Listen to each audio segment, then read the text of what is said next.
Sa ating biyahe balita, isa pang bayan sa baybaying dagat ng lalawigan ng Batangas ang umuusbong ngayon bilang isa pang tourist attraction.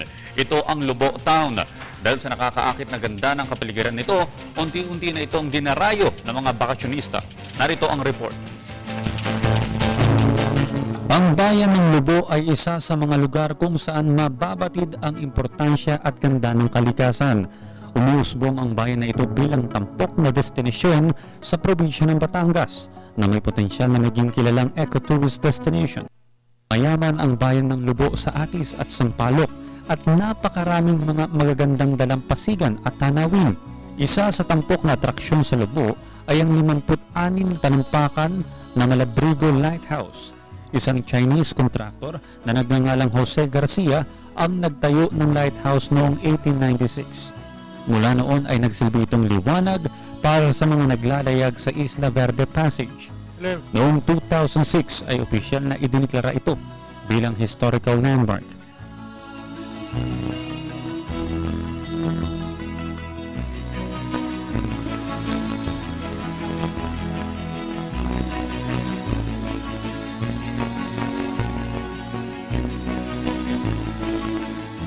Isa sa mga pwedeng aktibidad sa pagbisita sa lugar ay ang pagsakay ng bangka upang libutin ang mangrove swamp forest.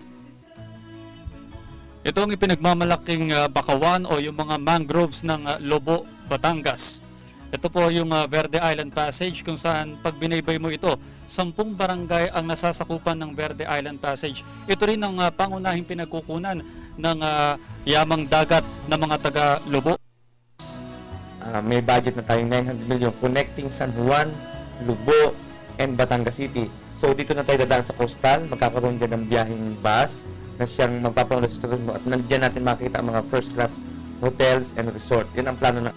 Kinukonsidera ang Lobo, Batangas bilang isa sa natatanging bayan upang madiskubre at maranasan ang kayamanang hatid ng kalikasan. Para sa Telebisyon ng Bayan, Audrey Coriseta.